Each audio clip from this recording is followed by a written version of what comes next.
Chapter 17 introduces another one of the 6 retailing P's, presentation.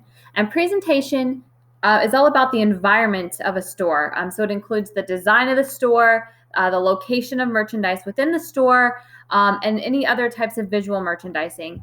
And the environment of the store, the design of the store, and the presentation and location of merchandise all have a very significant impact on the shopping experience and consumer shopping behavior. So presentation is managed by store managers. So store managers are responsible for implementing the design and visual merchandising that is developed by a specialist who generally works in the retail headquarters. But it's up to the store manager to adapt national prototypes to fit the unique characteristics of their individual store. So that's what we're going to talk about in Chapter 17. But let's start with identifying some store design objectives. So what do retailers have to think about when they're designing their stores? First of all, they have to consider how they're going to implement their retail strategy. And this is the primary objective of store design. The design of an individual store has to be consistent with and reinforce the retail strategy. It needs to meet the needs of the target market and, also still exemplify the overall brand image. Another store design objective is to build loyalty. When customers have rewarding experiences in your stores, they're motivated to visit again and shop repeatedly. And we know that consumers seek 2 types of rewards when they are shopping. We know that there are utilitarian benefits that they look for, and then also hedonic benefits. So let's just talk about for a quick second what these benefits are.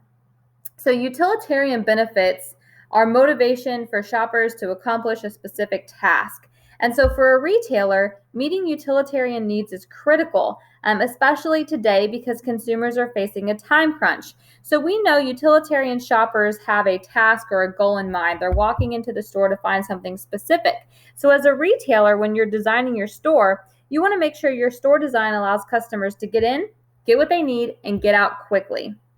So if you think about a Walgreens has a drive-through. So if all you have to do is go pick up a prescription, you can roll through the drive-through and you don't even have to enter the store. So those utilitarian benefits are important to consider as you're designing your store, and if you understand that you have those utilitarian shoppers. Now, retailers also have to try to provide some hedonic benefits with their store design. And hedonic benefits are met when the store design offers customers an entertaining and enjoyable shopping experience. So we know that hedonic shoppers are there to browse, they're there to spend time. And so a store like Bass Pro Shop includes an aquarium, sometimes a restaurant. Some of them even have archery galleries and mini golf courses inside. And those are all hedonic benefits that they provide to the hedonic shopper in an effort to really try to build loyalty, right? So going back to that store design objectives of building loyalty, providing hedonic benefits for hedonic shoppers is one way to do that. Now, most retailers have to offer both types of benefits because they do have shoppers that are seeking both types of shopping experiences. So you have to try to figure out the balance, and a lot of that is based on your overall retail strategy. So one thing you could think about and talk about in the Chapter 17 discussion board is what type of retailer leans more heavily towards providing the utilitarian benefits, and what types of retailers lean more heavily to providing hedonic benefits. So jumping back to our store design objectives, the first was to implement the retail strategy, the second is to build loyalty, and the third is to increase sales on visits. So a third design objective is to increase the sales made to customers on a particular visit. Store design impacts which products customers buy, how long they stay in the store, and how much they spend on a particular visit. And so retailers attempt to design their stores to motivate unplanned purchases, which are also called impulse purchases.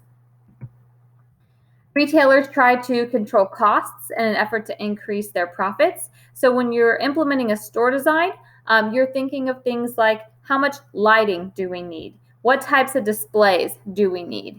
How much space do we need to allocate to dressing rooms and checkout counters as opposed to displaying merchandise? So designing your store a certain way can try to help you control some costs in an effort to increase your profits. And then the last objective is to meet legal requirements. So all store designs and redesigns must comply with the 2008 ADA Act, the Americans with Disabilities Act. And so the ADA impacts store design by requiring a certain width of aisles for wheelchairs. It requires ramps or access for people who need to enter the store.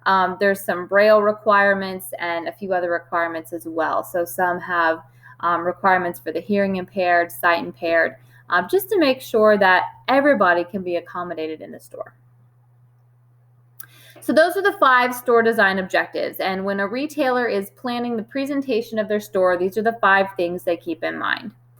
Now, there are 3 key elements to overall store design, and that is your layout, your signage, and your feature areas. So what we're going to do in these next couple of lectures is talk about the types of layouts available to retailers, types of signage used in the store, and ways that retailers use specific areas of their store to highlight prominent merchandise.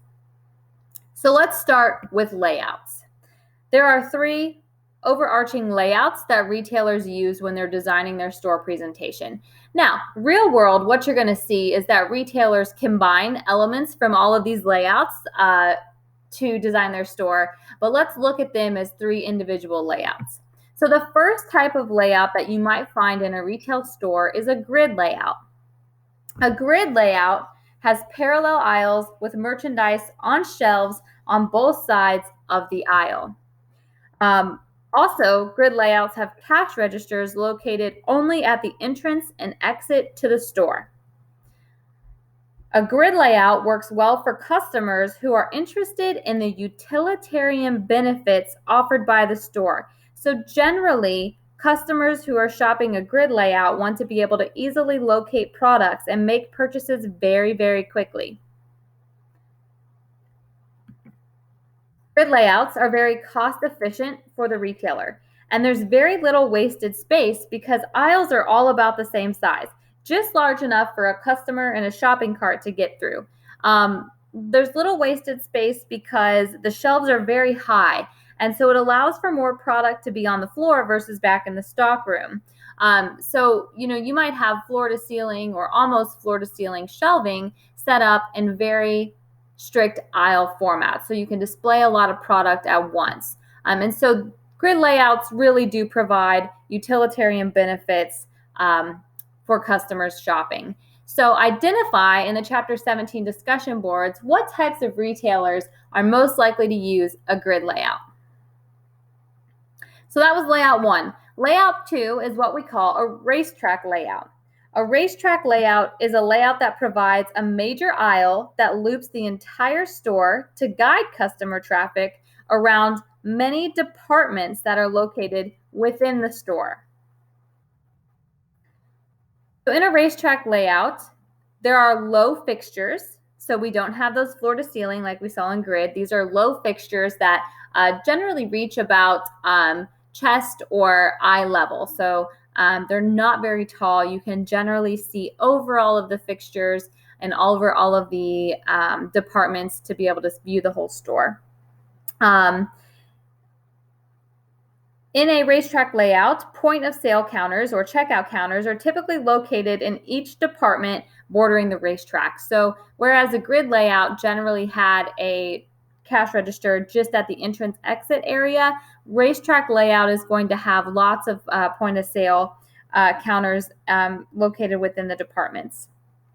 Now, a racetrack facilitates the goal of getting the customer to see merchandise in multiple departments, and it does encourage unplanned purchasing.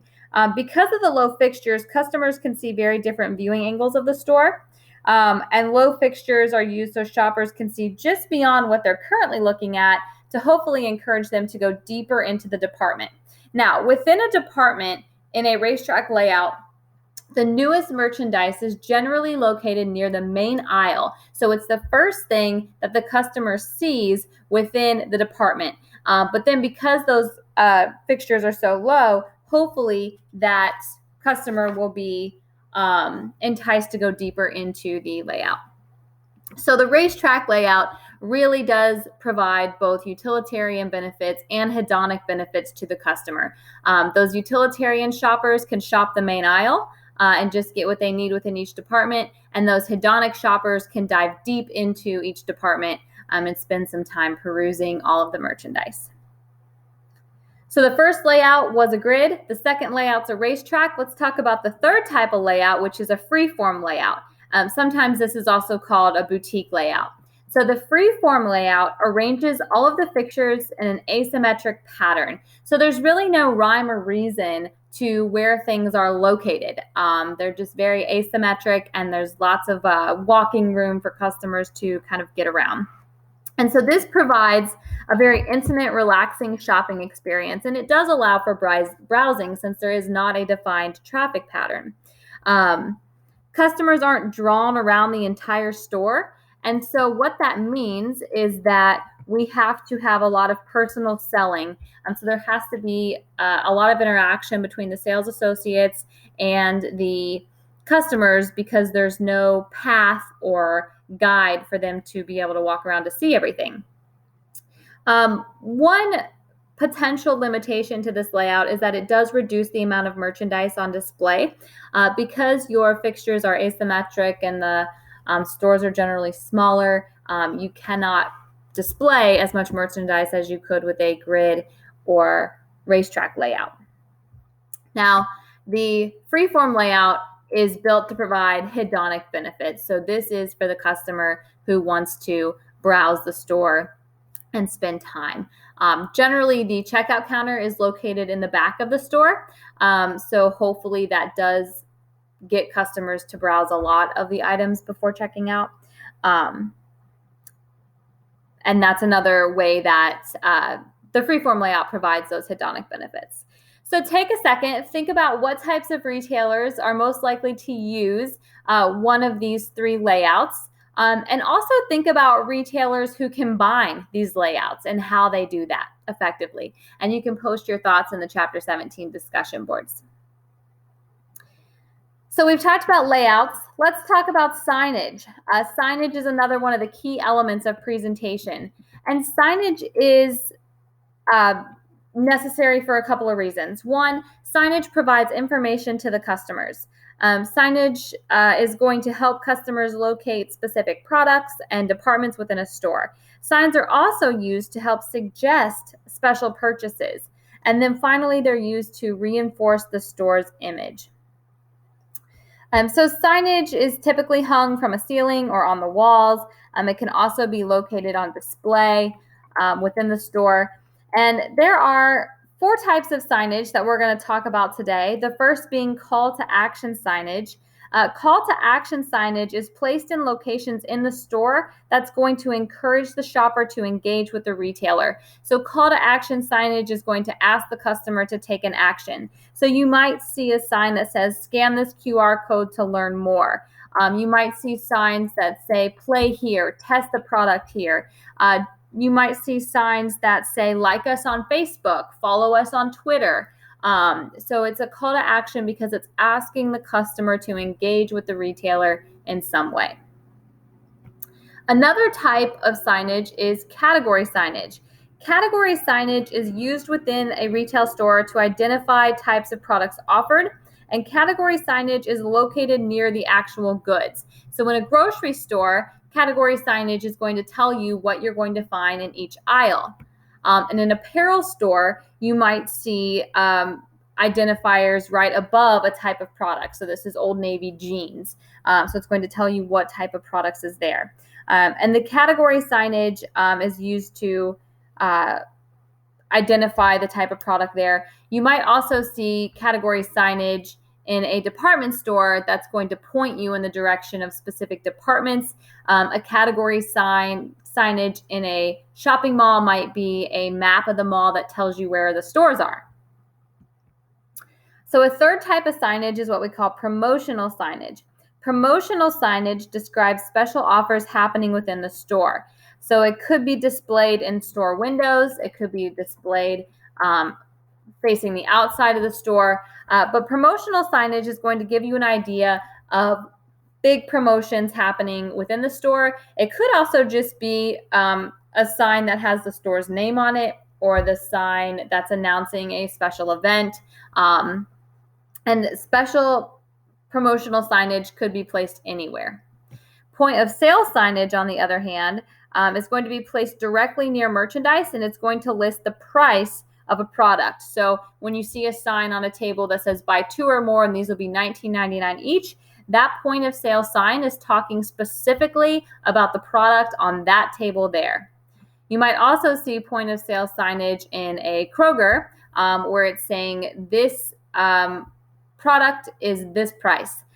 So point of sale signage doesn't necessarily have to announce a sale price. This Kroger one does. So there's actually 2 point of sale signage points here, one that's showing what the original price is and one showing the sale price. So those are the 4 types of signage that we need to be familiar with: call to action, category, promotional, and point of sale. And you've probably all seen all of these types of signs before as you've been shopping in different retail stores. And hopefully now you can put some names to the types of signs that you're seeing.